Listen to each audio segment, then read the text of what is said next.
Alors allez-y, commencez.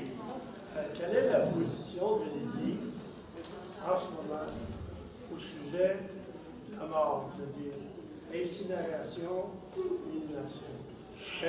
Elle autorise les deux, elle préfère l'inhumation parce que le signe de notre foi à la résurrection est plus présent, mais depuis à peu près le Concile Vatican II, depuis qu'elle s'est rendue compte qu'en fait Dieu n'allait pas reprendre chaque atome de notre corps, il y en a tellement qui sont passés, on aurait la taille d'un éléphant, eh bien elle sait que Dieu ne va pas forcément prendre nos reliques. Et donc l'incinération, elle l'accepte maintenant. C'est autorisé canoniquement, mais avec une préférence par beaucoup de prêtres à cause du signe de la résurrection pour l'inhumation. Mais vous êtes libre, vous pouvez faire les deux, depuis 66. Mais parce que dans l'acte de foi, il dit deux fois à propos de ça. Oui. Et enseveli. Voilà. Et donc Dieu, quand il va vous ressusciter, prendra des atomes où il veut. L'essentiel, c'est qu'il unira à votre âme votre vrai corps, qui a été composé par plein de matière qui a circulé au cours de votre vie, hein, forcément. Donc la matière n'a pas tellement d'importance. Il n'empêche que c'est un signe, c'est pour ça qu'on va se recueillir sur la tombe de nos défunts, hein. Donc l'inhumation, c'est mieux. Voilà. Ça va? Voilà, continuons. Tout ce que vous voulez, surtout qu'on a été très vite sur les 3 derniers purgatoires, là, qui sont... Allez-y, oui. Justement, concernant le corps, pourquoi il y a des saints que leur corps est conservé comme Bernadette Soulier? Alors, je croyais à un moment donné, donc la question, je l'ai dit pour la caméra, pourquoi des corps des saints sont-ils conservés? Je croyais à un moment donné que c'était lié à une parfaite chasteté. Mais non, il ne semble pas. Par exemple, la petite Thérèse de l'Enfant Jésus a été parfaitement chaste, son corps est décomposé parce qu'elle voulait la voix de tout le monde. Exactement. Alors, c'est ce qu'on appelle un phénomène mystique extraordinaire. C'est un peu pareil que les stigmates, si vous voulez, ou la transverbération du cœur. Dieu, par là, à travers un signe, va symboliser une vertu particulière de la personne. Par exemple, qu'elle a été héroïque, je ne sais pas, dans la lutte contre justement l'impureté, par exemple. Mais ça peut être d'autres choses. La sainte la plus conservée, c'est Sainte Cécile, dont la statue est à Rome. Et là, ça a été ouvert au XVIe siècle, ça a été tellement surprenant, une jeune fille avec sa robe bordée de liseré d'eau, qui avait été à moitié décapitée et ébouillantée, hein. Et en position comme ça, ils ont fait une statue du coup, qui est magnifique, où on voit dans la position où elle est actuellement. L'autre, c'était Sainte-Germaine de Pibrac, mais son corps a été détruit à la Révolution française. Et quand je dis intact, ça veut dire souple, un peu comme le père Charbel Maclouf, hein, souple et qui saigne encore, etc. Beaucoup de saints sont momifiés par contre, hein, donc là c'est autre chose. Voilà, signe mystique extraordinaire. Voilà, continuons, hein, allez-y. Oui? C'est quoi vraiment la tradition? Parce que d'un côté, on a nos collègues intégristes qui disent qu'ils sont dépositaires de la tradition, puis eux, ils nous disent que nous, les conciliaires, on est en train de donner une débat de la tradition. La tradition, alors qu'est-ce que la tradition? C'est la parole de Jésus. J'enverrai mon paraclet qui vous rappellera tout ce que j'ai dit. C'est donc l'Esprit Saint dans le cœur d'abord des apôtres qui rappelle aux apôtres ce que Jésus avait dit parce qu'ils n'avaient rien compris, hein. Tant que l'Esprit Saint n'était pas venu, c'était compliqué. Qui mange ma chair et boit mon sang, vous voyez, ils se grattaient la tête, ils étaient là vraiment difficiles. Et l'Esprit Saint, à la Pentecôte, est venu leur rappeler. Donc, Jésus n'a rien écrit. La tradition, c'est d'abord ça, et ça a produit l'Écriture, ce qui veut dire que la tradition est avant l'Écriture. La maîtresse, nous sommes une religion non pas de l'Écriture, mais d'abord de la tradition. Qui a produit l'Écriture? Et ensuite, maintenant, l'Esprit Saint continue de venir dans le cœur des saints, comme par exemple Sainte Faustine, Luisa Piccarreta, pour lui rappeler des choses qui sont dans l'Écriture. L'histoire du retour du Christ à l'heure de la mort, c'est texto dans l'Écriture. On ne l'avait jamais vu. Vous savez pourquoi? Parce que tout le temps, pris par nos histoires de fin du monde, quand on voyait un texte où Jésus disait parler de son retour, ben on entendait fin du monde. Parce que c'est ce qui intéresse au niveau curiosité. Alors qu'en fait, il disait textuellement, en ce jour-là, 2 hommes seront dans un champ, l'un sera pris, l'autre laissé. C'est quoi ça? C'est l'un qui fait un infarctus, tout simplement. Et l'autre, ben, il reste là bien bête, l'autre est mort. C'est-à-dire que les textes parlaient de ça aussi. Donc, tradition, c'est ça. Ça va? Résultat, les intégristes, enfin, si on peut dire ça, c'est parce que ce nom est peut-être... Eh bien, ils ont raison de garder la tradition. Le problème, c'est que la tradition est encore vivante et dès qu'elle sort un petit peu de saint Thomas d'Aquin, qui est le grand docteur de l'Église, et qu'ils sont presque à croire infaillibles, dès que ça sort de saint Thomas d'Aquin, et c'est arrivé au Concile Vatican II, Ils disent donc ça sort de la tradition. Mais non, saint Thomas d'Aquin s'est trompé sur plein de choses. Il ne croyait pas en l'Immaculée Conception, pensait que les bébés iraient en enfer éternel, enfin dans les limbes, etc. Des choses que l'Église n'a pas gardées. Donc saint Thomas d'Aquin, le plus grand des docteurs, n'est pas le magistère. Et alors là, c'est le magistère qui à la fin va confirmer ce qui dans la tradition vient vraiment de l'Esprit Saint et ce qui vient de notre esprit à nous, on confond souvent. Voilà. Allez-y. Le magistère, c'est donc le charisme particulier que Jésus donne à Pierre quand il lui dit ceci: Simon, Simon, Satan t'a réclamé pour te secouer comme un prunier, mais moi j'ai prié pour toi, afin que ta foi ne défaille pas. Quand tu seras revenu de ta trahison, confirme tes frères dans la foi. Ça veut dire qu'il a donné à Pierre un charisme. Un charisme, ça veut dire que ça ne vient pas de Pierre, ça vient de Jésus. Ce n'est pas lié à la sainteté de Pierre, parce que juste après, quand Pierre dit « Seigneur, je te suivrai jusqu'à la mort », Jésus lui dit « Le coq n'aura pas chanté 3 fois que tu m'auras renié. » Juste après.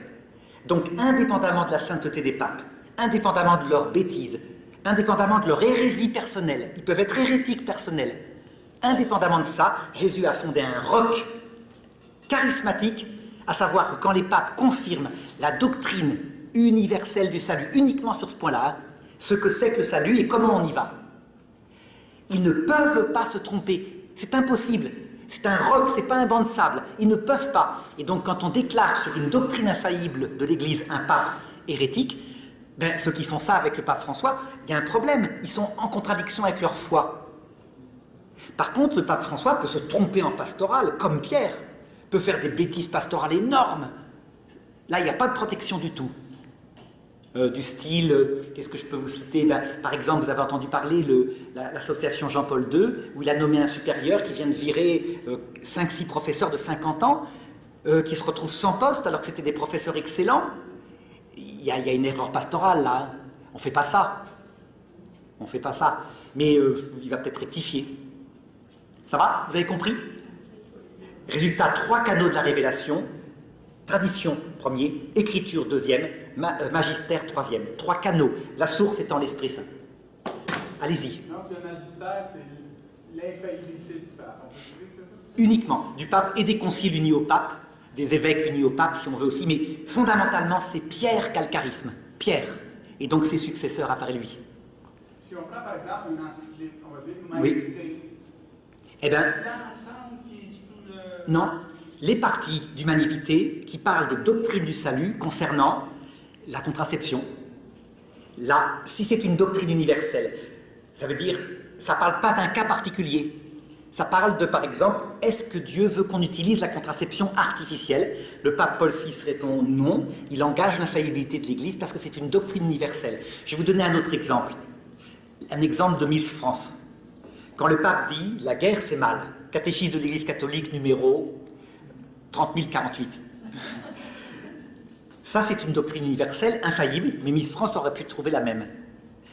Et après ça, quand un pape dit « oui mais contre Hitler il faut faire la guerre, c'est un moindre mal », c'est un acte prudentiel de la pastorale. Il peut se tromper. Là il ne s'est pas trompé parce que vous savez ce qu'il a fait, Pie XII? Il a prévenu Staline qu'Hitler allait l'attaquer tel jour. C'est-à-dire qu'il a prévenu le diable B que le diable A allait l'attaquer tel jour. C'était très risqué. Il l'a fait, il ne s'est pas trompé, mais il aurait pu se tromper. Par contre, doctrine universelle, la guerre c'est mal, la guerre est toujours mal, mais parfois il faut la faire. Voilà. Vous avez vu, hein? Donc, qu'est-ce que je pourrais citer comme autre doctrine? Ben, on verra dans le cours des trucs sur le pape François, qui est accusé d'hérésie, vous verrez, ce n'est pas des hérésies, il prend des décisions pastorales. Il dit, il y a des cas, par exemple de divorcés mariés, qui sont tellement compliqués, inimaginables, que les prêtres pourront prendre la décision de temps en temps de donner l'Eucharistie. Il a raison, je vous en raconterai des cas. Il a raison, il ne définit pas une nouvelle doctrine, il prend une espèce de décision pastorale par rapport à un cas particulier ici. S'il avait changé la foi, il aurait dit les divorcés remariés sont rien, c'est pas grave. Là, il aurait changé la foi. Voilà. Combien de fois tu as engagé l'Église, le pape François, mettons, qui est là?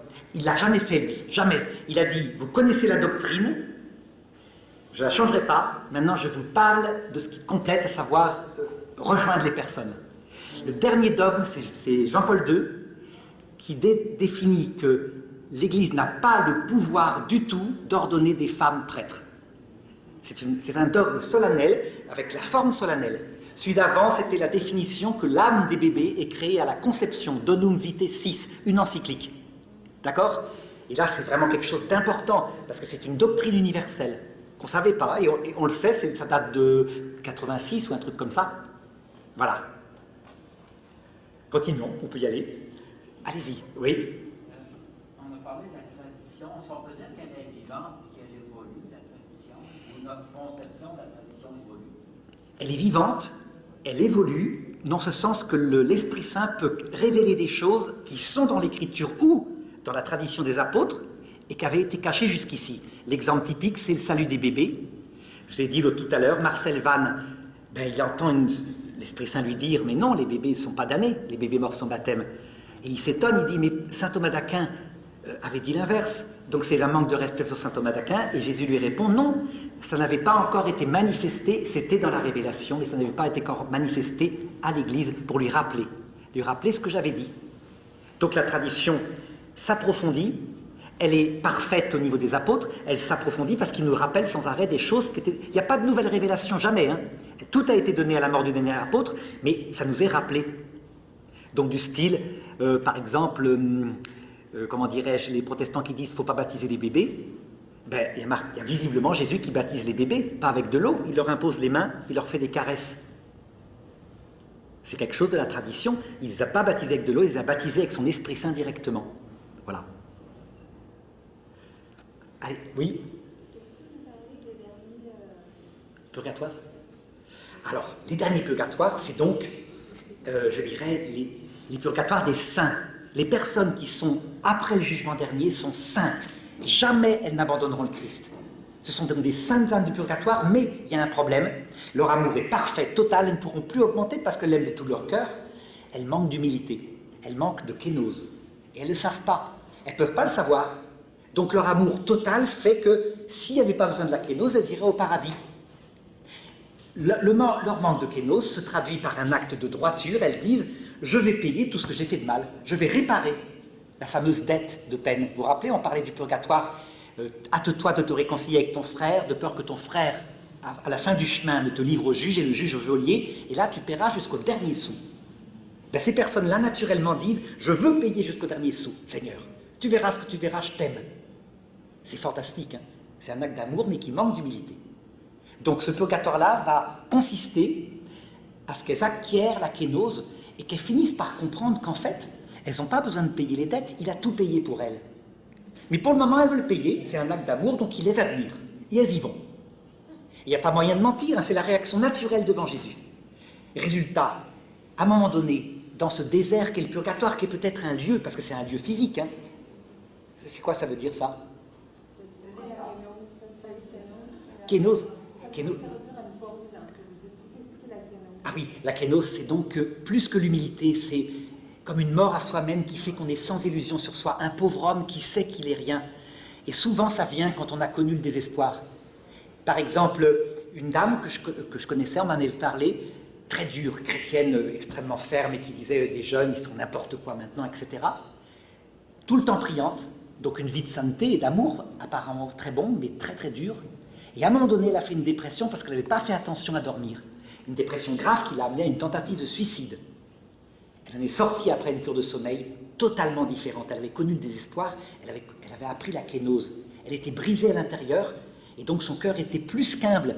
C'est sans illusion. C'est comme si tout ce qu'on défendait avant était tellement vain par rapport à l'humilité, l'amour, et la défense de ces petits jeunes qui ne connaissent pas encore le Christ, etc. Vous voyez, la kénose, quelque chose de... C'est un être sans illusion, il sait ce qu'il est. Un petit exemple de kénose, une sœur, je me rappelle, quand j'étais chez les frères de Saint-Jean, c'était le vendredi saint. Et à 15h, je me dis, il est mort, maintenant je vais aller manger discrètement. J'étais allé me glisser dans la chambre froide, puis j'avais pris de la crème de lait, j'en avais plein là, comme ça. Et tout d'un coup arrive une petite sœur de 80 ans, avec la même idée, puis on se regarde tous les deux, et elle avait une vie religieuse extraordinaire, de 80 ans, et puis elle était toute simple, elle a ri, quoi. Elle était sans illusion sur elle. La kénose, c'est ça. Alors que moi, j'étais plein d'illusions, je mangeais en douce. Voilà. Alors je disais, donc, ils apprennent ça, et alors à un moment donné, le purgatoire étant très long, surtout qu'ils sont amoureux du Christ, hein, ils l'ont vu, et puis les saints et les anges, et la Vierge Marie. À un moment donné, ils arrivent à rien, quoi. Ils payent, ils font des efforts, etc. au purgatoire, ils arrivent à rien, donc ils finissent par se décourager, puis rentrer dans l'angoisse, puis rentrer dans un désespoir. Jamais j'y arriverai, je ne pourrai jamais payer. Un vrai désespoir. Et l'Esprit Saint laisse faire. Et peut-être même envoie des démons qui viennent en plus les attaquer parce que les démons, ils veulent nuire, mais en fait, ça provoque ce désespoir et qui fait qu'à la fin, ayant connu ce désespoir, tout est compris. Les personnes, elles n'ont plus envie de payer, elles savent qu'elles n'y arriveront pas. Et dans ce cas-là, arrivé à cet état-là, l'indulgence plénière que nous, on a demandé pour elles, elles l'acceptent. Elles acceptent de plus tout payer, elles savent qu'elles sont rien. Seigneur, je ne suis pas digne de te recevoir, dis seulement une parole et je serai guéri. Elles rentrent au paradis. Voilà les 3 purgatoires mystiques. Et vous voyez, ça passe par une nuit des sens d'abord, c'est-à-dire qu'au début, joyeux comme tout, je suis sauvé, puis l'ennui, et puis à un moment donné, nuit de l'esprit, ça veut dire, j'arriverai pas, je comprends pas, il vient jamais me chercher, je suis tout seul. Un vrai désespoir qui change leur cœur. Je signale que ce désespoir-là, c'est tout le monde qui doit y passer à un moment donné. Ça paraît bizarre, hein? Sauf une solution. C'est passé par la Vierge Marie en l'imitant, ça veut dire quelquefois la compassion par rapport à ceux qui souffrent est tellement forte que c'est comme si on vivait la souffrance des autres, ce qu'a vécu Marie. Et ça provoque une kénose. Et pour la plupart d'entre nous, si on n'a pas connu un temps de désespoir dans sa vie, on ne sait pas ce que c'est que souffrir, on ne sait pas ce que c'est qu'être rien.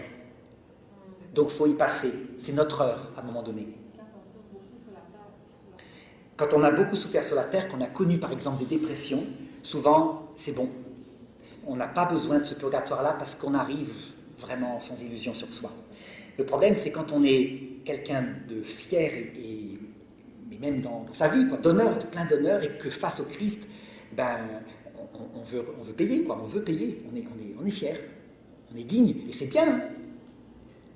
Donc ça veut dire que c'est dangereux la kénose, pour être sombré dans un faux complexe d'infériorité, des choses comme ça. Non, non, il n'y a que le Christ qui peut nous la donner.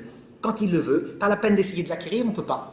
On peut acquérir de l'humilité, en se regardant, c'est facile. Mais la kénose, non, il faut être passé par là, y compris le Christ. Là, je vais vous choquer, le Christ qui est tout pur, pas besoin de kénose, il connaît, pas du tout, il l'a appris. C'est texto, hein, Épître aux Hébreux, lui, tout fils qu'il était, a poussé vers Dieu un gémissement, des cris, des soupirs, et il a appris, parce qu'il a souffert, l'obéissance. Il a été rendu parfait, et alors il a pu devenir principe de notre salut. Lui-même n'est pas le même avant sa croix et après, il est brisé. Il a connu la kénose, le désespoir. Lui-même, donc si lui il y passe, ça veut dire qu'il faut y passer à un moment donné. Il ne faut pas chercher à le faire, ça ne sert à rien, il le fera à son heure. La Vierge Marie, par exemple, quand on a... C'est mieux de le faire quand on a entre 80 et 81 ans, là. On n'a pas d'enfant à charge, ça se passe bien. Il faut lui demander, elle est parfaitement au courant, elle le sait, parfaitement. Voilà. Tu as parlé d'indulgence plénière. Oui. Et puis de purgatoire. On a eu la vie de la miséricorde. Oui. Là, il y a eu des indulgences plénières. Oui. On a prié pour beaucoup de nos parents, toutes les personnes décédées. Si, par exemple, à ce moment-là, on a passé la porte de la miséricorde, oui. on a respecté les critères, est-ce que, à ce moment-là, par exemple, son père ou sa mère sont d'office, est-ce qu'on prie encore pour eux? Je ne m'exprime pas bien, mais est-ce qu'on les a permis d'aller directement au ciel ou il y a encore des étapes possibles et quand même? Alors, si leur cœur a connu cette kénose, instantanément, et quelquefois, ils ne l'ont pas encore connu, mais ils sont déjà en prison, enfin ils sont tout seuls, quoi, ils traînent et c'est dur. Et là, les anges s'arrangent pour vous montrer en train de faire ça pour eux. C'est comme si votre père qui était en prison depuis 30 ans, tout d'un coup reçoit un caillou par ses barreaux avec un petit papier autour qui lui dit « Papa, on t'a jamais oublié, on pense à toi ». Ça le bouleverse, ça fait le travail. Et là, la kénose est acquise et paf, il rentre au ciel. C'est-à-dire ça leur fait gagner un temps fou, cet amour de communion. Mais si jamais ils résistent, par exemple, ils disent « Non, je veux payer jusqu'au bout parce que je suis droit », l'indulgence plénière n'est pas reçue, ils ne la veulent pas. Comment? Alors, comment? Qu'est-ce qui arrive à... Qu'est-ce qui arrive avec l'indulgence? On ne peut Elle sert à quelqu'un d'autre. À quelqu'un d'autre, parce que c'est une communion des saints en fait, il faut comprendre, toute cette histoire-là, c'est parce que c'est une famille. On peut porter la souffrance de quelqu'un, on peut même, comme a fait Marthe Robin, prendre son désespoir, et la personne est touchée parce que c'est le petit frère qui s'était suicidé, vous vous rappelez, le frère de Marthe Robin, Henri Robin. Elle a porté son purgatoire, et lui ça l'a touché parce qu'il voyait qu'elle avait fait ça pour elle, et ça a dû marcher par cette histoire de reconnaissance incroyable, et donc il est rentré au paradis. Donc on peut porter la souffrance d'un autre. Vous voyez, la compassion et la passion. Le Christ et Marie, les deux voies pour avoir la kénose. Donc voilà. Allez-y, oui. À propos de Sœur Faustine, lorsqu'on décède, elle n'est pas la miséricorde, c'est son message. Oui. Lorsqu'on décède, on a encore dans la tête, autrement dit, on pense encore comme si on pense là. Ah oui. On pense encore là. On retrouve tous ces souvenirs. Vous savez, je vous avais dit, saint Thomas d'Aquin pensait que quand le cerveau mourait, on perdait ses facultés sensibles. Manifestement, les NDE ont démontré que les morts ne perdent que leur vie biologique et que votre vie sensible, il y a une espèce de corps produit par notre corps qui, tout d'un coup, reprend plénitude. Donc les souvenirs de quand vous aviez 1 an remontent. L'odeur de votre mère quand vous aviez 2 ans, etc. Incroyable, les Parkinson sont guéris, les boîtes marchent, etc. Donc vous êtes vous-même pleinement, incroyablement en paix. Et pourquoi c'est nécessaire? Parce qu'avec le Christ, vous allez faire le film de votre vie. Tout le bien et le mal commis. Il va se faire votre avocat, mais il faudra le faire aussi avec le démon, qui lui, va montrer que vous étiez que égoïste. Il n'a pas tort. Vous n'avez rien fait que par égoïsme, il vous dira. Il a raison. Et alors dans ces cas-là, quand on est confronté au démon, la solution, c'est de dire Jésus, ce qu'il dit est vrai. Jamais je serai digne de toi. Pitié, viens me chercher. Et il vient aussitôt. À ce moment-là, vous répondez à ma deuxième question. Oui. À ce moment-là, on reconnaît qu'on ne peut pas rien par nous-mêmes, que c'est seulement lui qui peut nous donner la kénose. Oui. À ce moment-là, on passe direct à la béatitude. En fait, quand on ne l'a pas, il ne suffit pas de le dire, il faut l'être. Et donc, sa réaction quand on ne l'a pas, c'est de dire « je vais payer, Seigneur ». Donc on est ce qu'on est à nu devant le Christ. Il n'y a pas de parole mensongère. Donc si vous êtes fier encore, ou si vous avez été dur avec votre prochain, vous voyez comme vous avez été dur, vous voyez les sentiments qu'ils ont eus, vous décidez que vous allez payer. Vous le décidez. Et l'homme dur est dur avec lui-même parce qu'il est droit. C'est Jésus qui le dit, la mesure dont vous mesurez, vous serez mesuré. En fait, vous vous mesurerez vous-même. Si par contre vous avez été miséricordieux toute votre vie, patient, etc., vous allez avoir tendance à être patient avec vous. C'est ça, hein, c'est incroyable comme nos actes ont des répercussions sur notre réaction face au Christ. Ah oui. Le sacrement de réconciliation là-dedans, qu'est-ce qu'il vient faire? Alors il vous entraîne toute votre vie de manière en apparence inutile, puisque vous avez remarqué, si vous êtes comme moi, que vous confessez toujours les mêmes péchés en promettant de jamais les recommencer dans l'acte de contrition. Et du coup, vous avez peut-être envie de plus vous confesser parce que vous dites « je suis hypocrite ». Ben non, il faut continuer, parce que vous apprenez par là, justement, un petit peu votre misère. C'est un entraînement, parce que quand vous allez être vers le Christ, là, vous allez vouloir vous confesser totalement, à nu, avec lui. Mais rassurez-vous, aucune condamnation chez lui, que de la douceur, que de la compassion, il vous comprend, il n'a jamais péché, mais il a tellement souffert, il sait, donc ça sera facile. Eh bien, c'est un entraînement. On y apprend un petit peu d'humilité dans la confession, parce que pour arriver au ciel plus vite, il faut arriver à genoux et en même temps plein d'amour. C'est comme s'il y avait 2 pieds, le pied de l'humilité, le pied de l'amour. S'il n'y en a qu'un, s'il n'y a que l'humilité, on est dépressif, s'il n'y a que l'amour, on risque d'être orgueilleux. Les deux. Et donc c'est un entraînement, toute sa vie. Les sacrements servent à ça, hein. Le sacrement de l'extrême-onction, lui, il vise à vous détacher de la terre. Ils vous disent, en vous traçant une croix sur la main, etc., détache-toi de ce qui t'a attaché à la terre. Donc il permet d'éviter certaines choses au purgatoire quand on le vit bien. On a renoncé à tout, quoi, par ce sacrement. C'est son but. Voilà. Allez-y, oui. J'ai déjà entendu dire dans une NDE que la personne, après s'être confessée de ses péchés, ne les voyait plus, ne l'a pas vu lorsqu'il a vu le film de sa vie. En fait, la chose qu'il avait confessée, en fait, était omise du film de sa vie. complètement. Eh bien, non, jamais elle sera omise. Elle devient même source de joie. Ça veut dire que dans l'éternité, vous et moi, on se souviendra à quel point on a péché et qu'on a été sauvé. Ça sera source de bénédiction pour le Seigneur. Ça ne veut pas dire que je verrai le détail de vos péchés, mais je verrai que vous avez été sauvés. Vous verrez que j'ai été sauvé, qu'on avait les mêmes.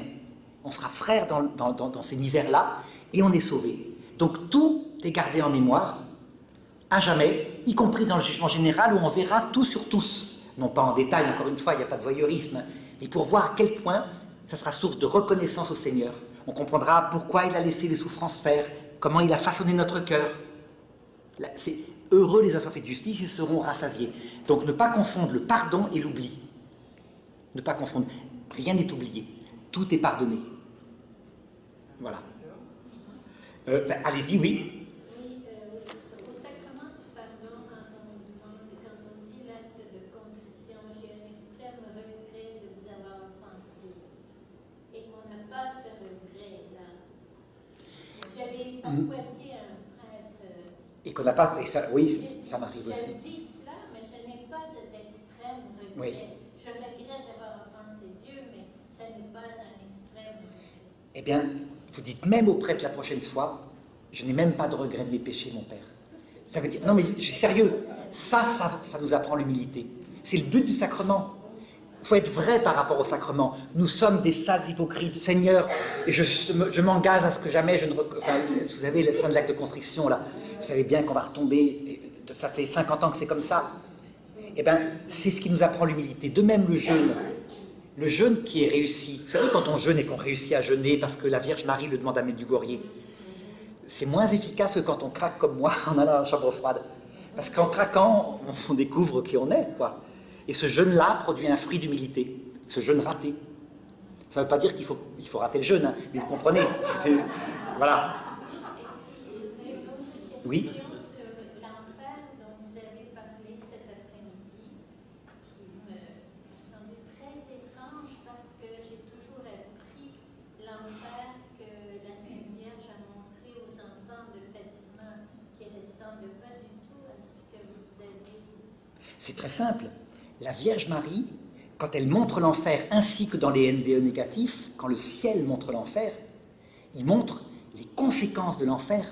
Son but, à lui, c'est pas de montrer que les personnes choisissent la liberté. Ça, c'est le démon.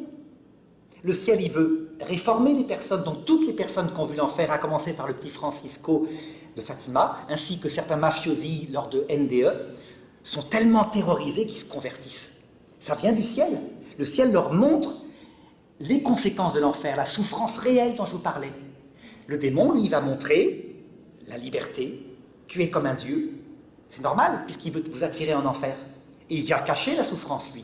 C'est le ciel qui va la révéler. Si bien que les deux ensemble, démon et Christ, vous savez ce que c'est que l'enfer quand vous le choisissez.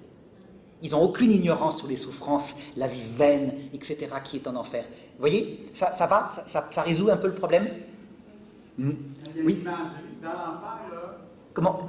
Quand c'est une présentation de l'enfer, comme dans Fatima, là, Avec des feux. il y a toujours une imagerie, mais Oui. toi, tu nous dis, c'est comme une métaphore. Comme C'est une métaphore de choses pires, puisque c'est des souffrances spirituelles. Ça veut dire que pour signifier, c'est un peu comme les phénomènes mystiques. Tout à l'heure, quelqu'un me posait la question des stigmates en me disant c'est bizarre, c'est douteux. Et je lui ai expliqué, les stigmates des saints sont un phénomène bizarre qui simplement signifie, par un phénomène mystique extraordinaire, qu'ils sont capables de souffrir avec le Christ pour aider les autres. Et bien là, c'est pareil. Pour signifier la souffrance spirituelle d'une âme pleine de rage mais qui ne cède pas, le ciel montre un feu physique. Parce que ça fait comprendre le feu intérieur de l'angoisse, de la colère, etc. Ça va? Donc, il faut bien comprendre, c'est des peines spirituelles. Vous imaginez bien que Jésus ne va pas se transformer en capot de concentration. C'est évident, hein? Oui, allez-y, allez-y. Moi, je vais vous demander, non, le démon, c'est un dieu. Le démon, Il arrive en même temps que Jésus, c'est les deux quand il meurt. en fait, c'est un simple ange. C'est un ange révolté. Un ange, donc une créature. Dieu, si vous voulez le comparer, nous sommes comme une goutte d'eau. Les anges sont comme un lac. Et Dieu, c'est l'univers entier. Donc un ange n'est rien par rapport à Dieu. C'est rien. Mais Dieu veut qu'il vienne vraiment pour créer ce que vous disiez au début, vous savez, la liberté. Parce que quand on choisit d'aimer le Christ, il veut qu'on ait une autre voie possible si on ne veut pas l'aimer. C'est une condition de l'amour. Vatican II le dit, il n'y a pas d'amour sans liberté. La liberté est une condition de l'amour. Si je vous force à épouser un seul homme, et point, et c'est comme ça ne s'appelle pas de l'amour, ça s'appelle forcer les choses. Et donc le démon a un rôle très important que le Christ veut, et lui, il présente un projet alternatif cohérent avec vérité, sa vérité cachée avec du mensonge. Mais il y a quand même des vérités. On ne meurt pas en enfer, on fait ce qu'on veut, comme il le disait à Adam et Ève, etc. Ce qu'il a dit à Adam et Ève. Donc, voyez le but? Non, ça ne va pas encore. Non, c'est correct, mais c'est parce qu'il se présente toujours avec Dieu. Oui, alors, vous me direz, d'où est-ce que je tiens ça? C'est tout simplement dans 2 Thessaloniciens chapitre 2. Sauf que ce texte, on l'a toujours appliqué à la fin du monde. Je vous redis le texte, mais je le redirai demain. Saint Paul qui dit, souvenez-vous mes frères, vous qui regardez sur l'avenue du Christ, ne vous laissez pas entraîner par toutes sortes de paroles, même venant de nous qui vous disent que son retour est là. Avant, vous le savez, doit venir l'être impie, l'être révolté, celui qui se présente comme Dieu. Vous le savez, mes frères, que quand j'étais parmi vous, je vous avais dit que ça se passerait comme ça. Eh bien, ça se passera à la fin du monde, on verra ça au cours de la retraite, et ça se passe à l'heure de la mort, pour la raison que je vous ai indiquée.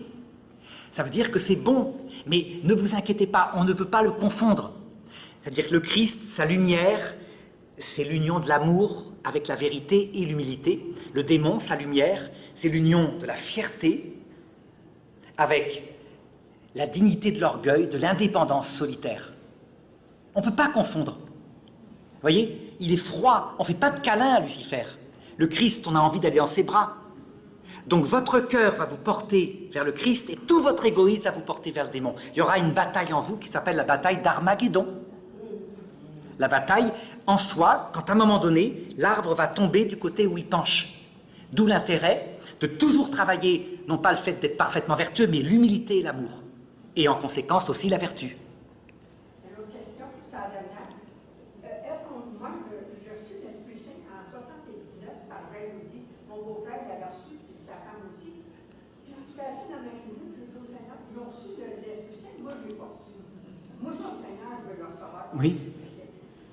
Je suis l'Esprit Saint. Par exemple, si j'étais moi, j'ai été envahi de l'amour de Dieu instantanément, la connaissance de Dieu. J'ai été purifié. Et puis en même temps, j'ai appris le prêtre à l'église. C'est le vendredi saint. Et puis en tout cas, est-ce qu'on peut recevoir ça comme à la mort vivante? Bien sûr, tous les moyens, il peut les utiliser. C'est-à-dire qu'il s'adapte à chaque personne. Et il y a des fois où vous n'allez pas le recevoir. Il y a des personnes, vous avez dû voir, qui le demandent. Elles sont prêtes à croire, elles vont dans des réunions charismatiques pour demander le baptême de l'Esprit Saint, donc une sensation de présence, elles ne le reçoivent jamais. Parce que lui, il sait exactement ce qu'il faut pour leur âme, que peut-être c'est pas bon pour elle, qu'il vaut mieux qu'elle reste dans le désert, etc., etc. Donc il s'adapte parfaitement. Ce qui arrive à nos enfants, le père de la foi, ça vient peut-être de l'Esprit Saint, je l'expliquerai au cours de la retraite, pour mieux les rattraper après. De même que, par exemple, quand elle a dit, vous savez, moi, jusqu'à 13 ans, j'étais délinquant. 13 ans, c'est pas vieux, hein.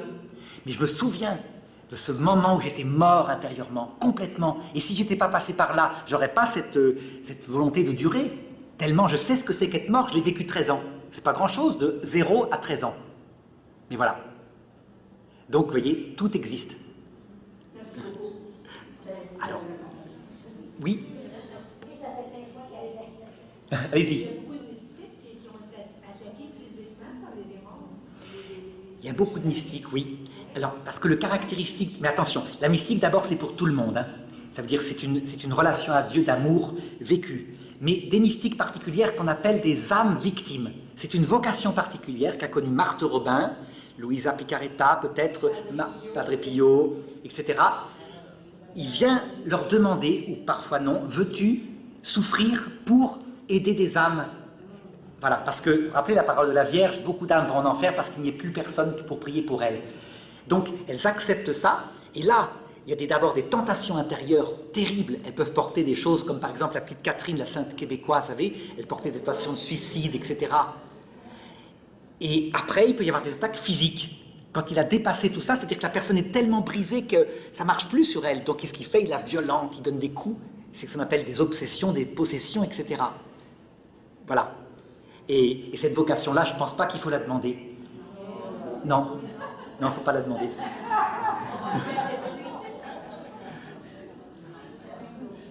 Voilà, allez-y, oui.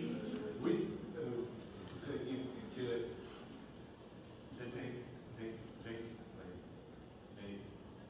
l'intelligence. Oui, l'indulgence plénière? Non, L'intelligence. l'intelligence, on dit, c'est des facultés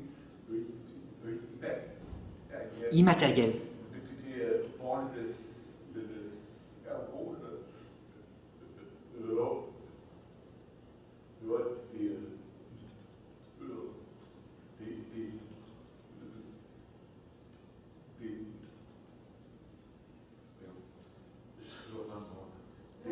Sinon, écrivez-le, écrivez-le. Je vous donne un papier? non,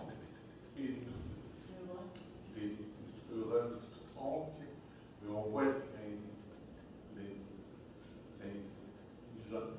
Est-ce que vous comprenez la question? Alors, j'ai cru comprendre que l'intelligence, j'avais dit que c'était une faculté spirituelle, qu'elle n'avait pas d'organe dans le cerveau, c'est ça? Et vous me demandez comment c'est possible, c'est ça? Pardon, on peut voir les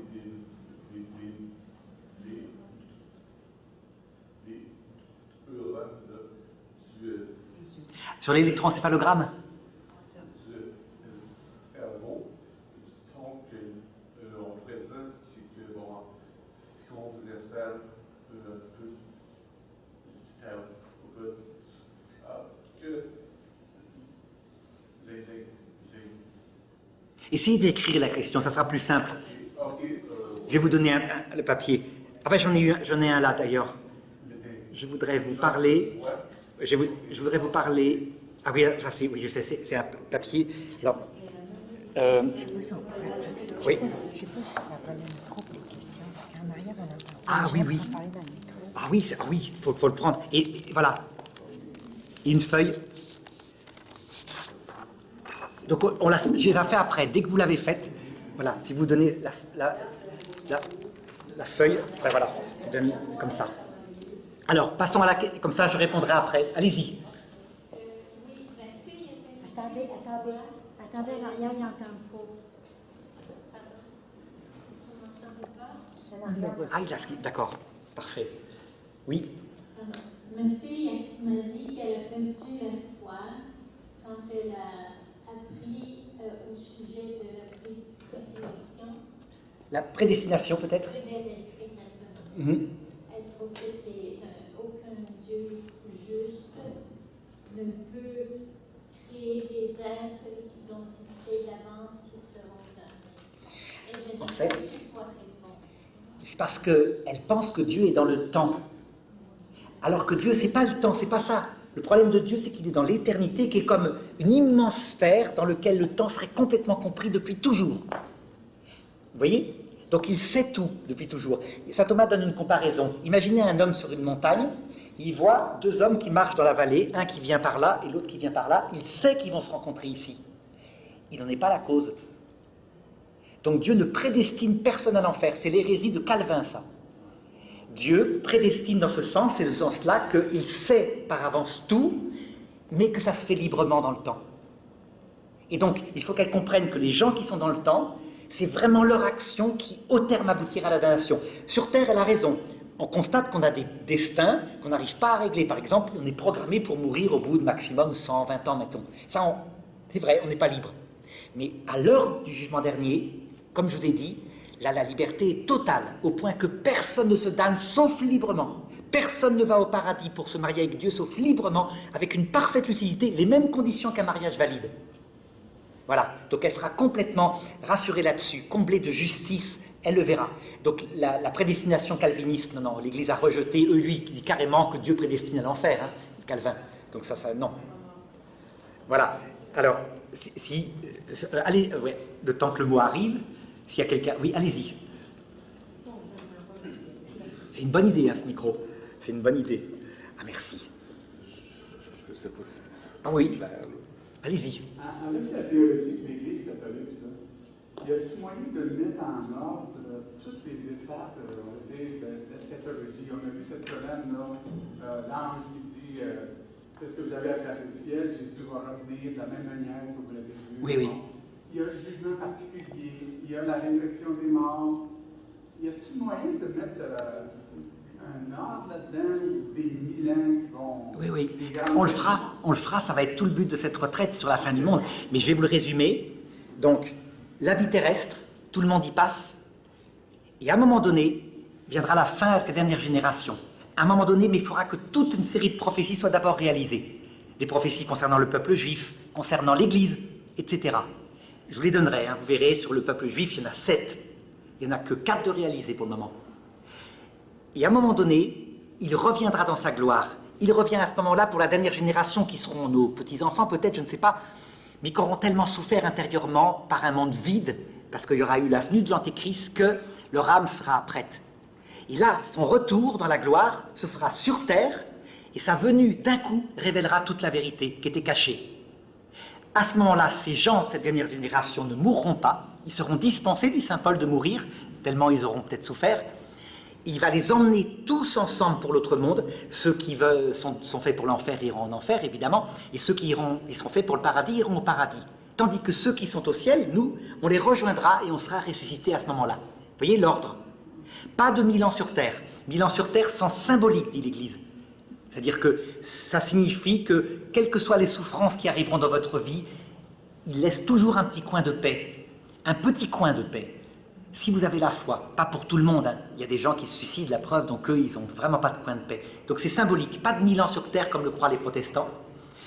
Et alors, après, donc la résurrection finale et le jugement général qui, lui, c'est simplement l'éternité. On voit tout sur tout éternellement. C'est-à-dire que je verrai votre âme, vous verrez mon âme, je verrai votre histoire, vous verrez mon histoire, etc. C'est incroyable. On verra comment les anges ont agi. Et on passera son éternité à se rencontrer et à aider peut-être d'autres créatures s'il en crée d'autres. Il en créera sûrement d'autres. Il ne s'arrêtera pas. Alors voilà, la question là, je la lis. Hein. On dit que l'intelligence et la volonté sont des facultés immatérielles. On voit le cerveau avec... Dans le cerveau que c'est matériel. Alors je vous explique. Quand vous pensez avec votre intelligence, vous vous servez comme d'un instrument de votre cerveau. Par exemple, si je vous demande de penser en mathématiques à une droite infinie, regardez comment vous faites. Vous vous représentez un segment et ensuite vous vous dites, et je rajoute de chaque côté des bouts sans arrêt. D'accord ? Donc vous avez bien utilisé votre imagination qui a représenté un segment. Vous n'avez jamais représenté la droite tout entière, elle est infinie. Donc votre intelligence est servie de ça pour ajouter un concept qui, lui, dépasse le sensible. Mais vous vous servez du sensible. Prenez n'importe quel concept, c'est pareil. Prenez l'amour, ben vous imaginez 2 êtres qui s'aiment, et après vous le définissez en disant que... Donc notre cerveau est fondamental, c'est pour ça que je vous ai dit que notre vie sensible ne disparaît pas à la mort. Saint Thomas d'Aquin s'était trompé, c'est vrai que c'était bizarre, alors que c'est tellement important pour penser. Au contraire, cette vie sensible, elle est comme exaltée quand on vient à mourir, et l'intelligence peut s'en servir. Mais l'intelligence elle-même, vous avez vu, son objet n'est pas matériel, donc sa faculté ne peut pas être matérielle. Je vous donne un exemple. Notre œil matériel voit donc quoi?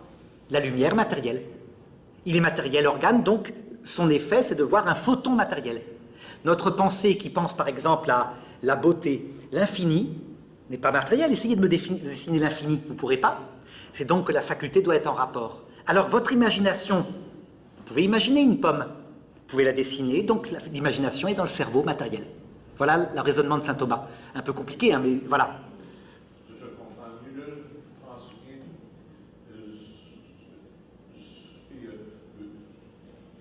Mais s'il faut, on en reparlera, de toute façon. Hein.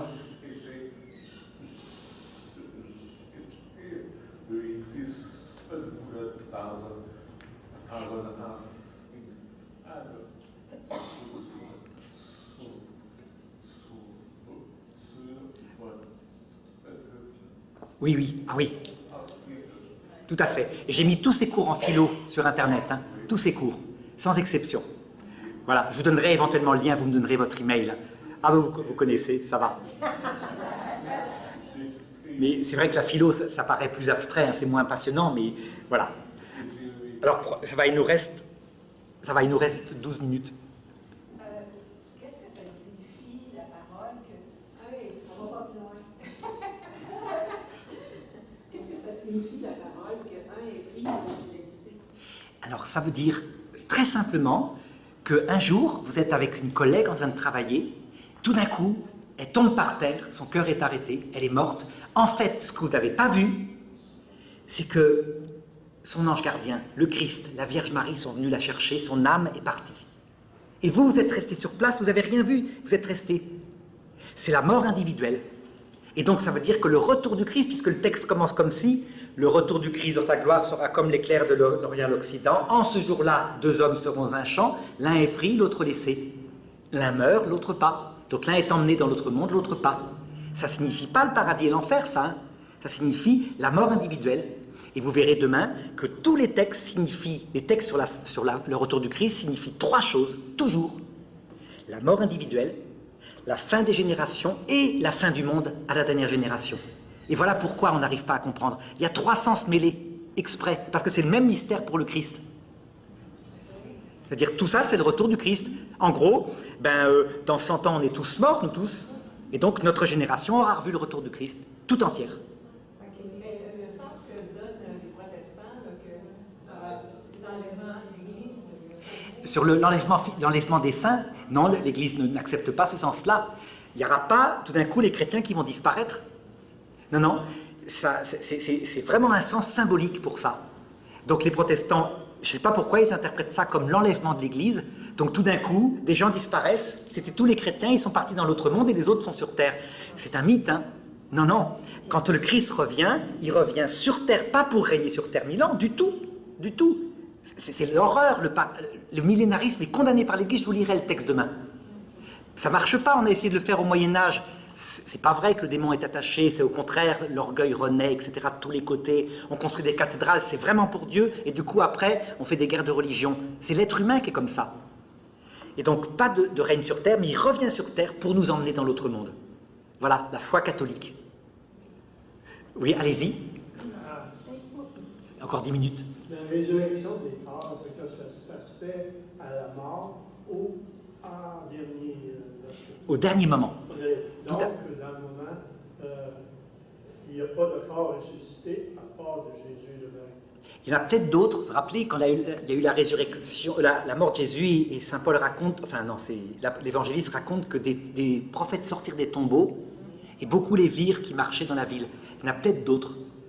Est-ce que ce sont des corps que les anges peuvent faire ou leur corps? Ça répète le corps. Alors, pour la résurrection finale, seul Dieu peut nous ressusciter. Comme je vous dis, il prend de la matière qui transfigure, c'est pas la matière avec son côté entropie, c'est-à-dire l'usure, hein. C'est une matière transfigurée, immortelle. Il l'unit à notre âme, et ça redevient notre vrai corps parce qu'il est uni à notre âme, mais il a des propriétés nouvelles, fantastiques, comme passer à travers les murs. Être lumineux, ça veut dire que votre corps ne cachera plus votre âme. En voyant votre corps, je verrai votre âme. Vous pourrez me la cacher, hein, mais je pourrai la voir. C'est la lumière. Il y aura propriété, la subtilité, c'est-à-dire l'agilité, c'est-à-dire se déplacer, sans doute pas seulement à la vitesse de la lumière, c'est trop lent. Porté par Dieu à la vitesse de la pensée. Un corps spirituel, mais un vrai corps, puisque Jésus a mangé. Donc ceux qui disent que c'est pas un corps, c'est l'esprit, ils se trompent. Non, non, c'est notre corps. Voilà. Le même corps qu'on a dans le moment. Notre vrai corps, mais transfiguré. Donc un peu comme si maintenant vous êtes une chenille et vous serez un papillon. Mais c'est votre vrai corps. Voilà. Donc on va se reconnaître. Ah oui, Je vais vous voir. oui, mais pas par le visage. Non. Parce que par mon âme directement. C'est-à-dire que quand vous reverrez votre arrière-grand-père que vous n'avez jamais connu, vous savez que c'est lui. C'est comme une intuition directe, c'est étonnant. Oui. Comment? Moïse pays à la transfiguration, il y avait un nouveau corps. Alors, eux, ils sont apparus avec leur corps psychique, ils n'étaient pas ressuscités. Donc, ce n'est pas leur corps ressuscité, c'est une vraie apparition que Dieu a permis, mais ils n'avaient pas encore leur corps. De même que Tobie, par exemple, a vu son ange qui s'était façonné un faux corps, un corps apparent. Voilà. Alors, ça va, il reste encore 8 minutes. Oui, allez-y. corps passé. Est-ce qu'on peut dire que le corps transfiguré, c'est un peu comme quand Marie-Madeleine a vu Jésus, le matin de la résurrection, elle ne l'a pas reconnu, elle l'a pris pour le jardinier, et puis tout d'un coup, elle le reconnaît parce qu'il l'appelle par son nom. Est-ce que c'est un peu comme ça? Non, c'est plutôt comme le corps de Jésus à la transfiguration. Là, il est apparu sous une forme encore mortelle. Ça veut dire qu'en fait, elle l'a vraiment pris pour le jardinier. S'il était apparu comme au montant à Pierre, Jacques et Jean à la transfiguration, elle aurait été en extase comme Bernadette à Lourdes. Donc il lui est apparu d'abord sous une apparence physique un peu comme nous maintenant, mais qui était légèrement transformée à cause de la résurrection, qui fait qu'elle ne l'a pas reconnu. Et c'était pour lui apprendre à la détacher, parce qu'elle était sans doute amoureuse de lui. Lui, pas du tout, mais elle l'a aimé de tout son être comme elle a pu, quoi.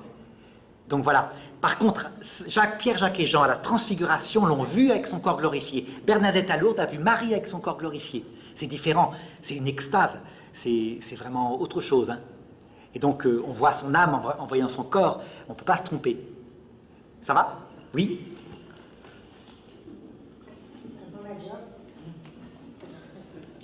Quand un saint apparaît à quelqu'un, je pense à Thérèse de l'Enfant Jésus, qui apparaissait aux soldats. Oui, oui. Alors le corps, il est emprunté, il est quoi? C'est son corps psychique, si vous voulez, parce que je vous ai dit, les morts gardent un corps fantomatique, rendu visible par les anges, par la puissance des anges qui sont à son service complètement, sauf que quand elle apparaissait aux soldats, souvent, c'était sous sa forme terrestre. C'est pas avec son corps lumineux. D'accord? Parce qu'il la reconnaissait comme ça. Et parfois, il y a des apparitions sous forme glorieuse, comme la Vierge Marie ou le Christ à Sainte Marguerite Marie à la coque. Voilà. Ça va? On a encore 5 minutes si jamais vous voulez, sinon on arrête là. Qu'est-ce que vous pensez de l'illumination des consciences? Alors ça, on va en parler, ça va faire partie du truc, mais je le garde, je vous le dis quand même, tel que c'est donné dans les prophéties, à savoir qu'il va y avoir un grand avertissement qui sera tellement fort qu'on ne pourra pas, si ce n'est librement, ne pas croire. Cette chose-là, c'est ce que je vous ai raconté tout à l'heure. Ça ne se passe qu'à l'heure de la mort. Ça ne se passe pas sur Terre. Donc quand les apparitions annoncent ça, elles annoncent en fait ce qui va nous arriver dans 40 ans, à l'heure de notre mort. Et les gens pensent que ça va venir sur Terre. Mais non, sur Terre, c'est pas le truc. C'est le truc du 3e purgatoire. Voilà. Sur Terre, en général, le truc, c'est de se cacher. Donc il maintient sa loi. Hein. C'est pour ça qu'on ne fait pas de spiritisme, etc. Sauf exception, Sainte Bernadette, etc. Il y aura aussi à la fin du monde tous ensemble. Les deux, tout est valable. Mais les 10e secrets de Medjugorje, oui. Ça récolte beaucoup de monde en même temps, non? Eh bien, on ne sait pas, ils n'ont pas donné assez de détails, hein. Mais il paraîtrait que c'est pareil, c'est l'annonce d'une illumination finale, d'un grand avertissement, et ça, on le verra. On verra un peu comment l'interpréter, mais vous verrez toujours pareil, je dis, c'est ce que je vous ai raconté ce matin. C'est pas possible que ce soit autrement, c'est pas de la terre. C'est-à-dire, il ne faut pas s'attendre à ce que, comme le disent les témoins de Jéhovah, tout d'un coup le Christ revient sur terre, et puis il reste sur terre, et nous on reste sur terre en l'ayant vu. Non. Quand on le voit, il nous emmène dans l'autre monde. Il n'y a pas de millénarisme dans l'Église catholique. Elle a constaté que ça ne marchait pas. C'est une erreur d'interprétation. Mais qu'est-ce qui va arriver là, quand les 10 secrets vont avoir été révélés aux 6 voyants de Medjugorje? Il semble qu'il y a quelque chose de... Alors, on verra demain que, en fait, malgré les prophéties qui le disent, je pense que la fin du monde, au sens universel du terme, nous ne le verrons pas. Les prophéties ne sont pas réalisées, l'Antéchrist n'est pas venu. Le peuple juif n'a pas réalisé ce qu'il doit réaliser. Donc c'est une annonce du retour du Christ, comme ça se passe plein de fois pour notre génération, parce qu'on va la connaître, on va mourir. Et donc le ciel, il fait souvent le coup. Je vous raconterai, hein, vous verrez, d'annoncer la fin du monde, et en fait c'était simplement la fin d'une génération, comme ça arrive obligatoirement. Mais s'ils disaient ça comme ça, bon, on dirait, ben oui, ça va. Mais il faut bien qu'il se passe quelque chose dans Medjugorje, là. Oui, oui. Il y a quelque chose, comme par exemple à Fatima, il y a eu quelque chose, et ça peut arriver qu'il y ait des signes visibles comme à Fatima. Mais vous remarquerez, 50 000 personnes quand même l'ont vu, et là c'était fort. C'est rare, hein. Voilà. Allez, oui. Comment? J'ai pas compris, elle n'a pas entendu, parler trop bas là. Oui, ça marche trop. Oui. C'est une petite pourquoi on n'est pas au courant, que les gens sont pas au courant. Je sais que c'est les médias, mais comment vous voyez ça, les médias, les transports? On n'est pas au courant de quoi? De ce qui se passe avec Oui. C'est de la faute du ciel qui ne veut pas donner un signe indubitable pour le moment. C'est-à-dire que les signes que donne le ciel sont réels, mais pour les gens qui n'y croient pas, c'est comme par exemple un ovni, ou alors ils vont faire dans la même émission, je sais pas moi, le lama qui s'est levé à 6 cm du sol. Pour eux, c'est des phénomènes extraordinaires, et Jésus l'avait prévenu, quand bien même un mort ressusciterait, il ne serait pas convaincu. Pour le moment, il ne veut pas du signe indubitable. Donc les médias, quand ils ne sont pas croyants, ils prennent ça, ils mettent ça au même niveau que par exemple le fantôme qui est apparu dans la maison machin, etc. Ils ne voient pas la différence. Dieu, ça lui va très bien. Ça lui va très bien parce que de toute façon, tout ce qu'il a mis dans ce monde prépare le salut des gens, y compris le fait que quelquefois ils ne croient pas. Donc c'est pour ça qu'il ne faut pas espérer forcément que tout de suite tout le monde se convertisse. S'il ne le veut pas, c'est parce qu'il, quelquefois, quand tout le monde est converti, l'Église devient orgueilleuse. À cause de ce qu'on est comme être humain. Donc quelquefois, il fait passer par d'autres chemins, le but étant toujours pareil, l'humilité, la kénose, etc. Vous voyez, toujours le même. J'ai une question que je vais pas poser, mais je crois que vous allez en parler demain. Moi, j'ai beaucoup discuté avec la vision des protestants par rapport à Marie. Ça me chicote, ça me dérange, ça me trop. Des fois, j'ai la misère. J'aimerais ça d'être mon cœur à Marie, mais vous êtes toujours de l'autre côté, mais ça fait que je ne sais pas si vous faites de l'ordre là-dedans. Oui, oui. En fait, les protestants ont une doctrine inventée par Luther qui prend des textes de l'Écriture où ils disent « pour être sauvé, il suffit de croire ». Du coup, voilà, c'est tout. Il n'y a besoin que du Christ. Vous faites confiance au Christ, vous êtes sauvé. Vous avez des péchés, peu importe. Le purgatoire, c'est des histoires. Il n'y a pas besoin, il suffit de croire. Et vous êtes sûr d'être sauvé. Mais en conséquence, si vous ne croyez pas, vous êtes sûr d'être damné. C'est une conséquence négative qui vient que Calvin a développée. Chez nous, catholiques, c'est pas ça. La foi ne fait que fonder ce qui sauve, qui est la charité. Un amour pour Dieu. Un amour qui implique une réciprocité. Et résultat, regardez la Vierge Marie. Eh bien, elle a vraiment un rôle pour nous aider. Un rôle de collaboration que eux refusent. À la croix, par exemple, elle est fondamentalement nécessaire. Pourquoi ? Si c'est une alliance, le Christ, lui, c'est comme l'époux, il dit oui à l'humanité, je donne ma vie pour vous. S'il n'y a personne qui répond oui, et là on n'y était pas, qui répond oui en notre nom dans la parfaite lucidité, en sachant ce qu'elle fait, en notre nom, il n'y a pas d'alliance, il n'y a pas de mariage, c'est une alliance. Donc il fallait bien la présence de Marie comme co-rédemptrice. Vous voyez, si vous dites vous allez vous marier avec votre mari dit oui, puis vous dites jamais oui, il n'y a pas de mariage. De la même façon, il n'y a pas d'alliance s'il n'y a pas la réponse de l'humanité, c'est Marie. Et du coup, Marie devient, à la croix, mère de l'humanité. Jésus dit, voici ton fils, en présentant le disciple qu'il aimait, c'est-à-dire chacun d'entre vous. Donc, vous voyez, la charité, c'est ça que ça implique, une alliance. Les protestants n'ont pas ça, puisque ça ne sert à rien, il suffit d'y croire. Vous voyez la différence ? Il suffit de faire confiance, il n'y a pas besoin d'aimer en retour avec des sacrifices, des efforts pour Dieu, etc., pour les protestants.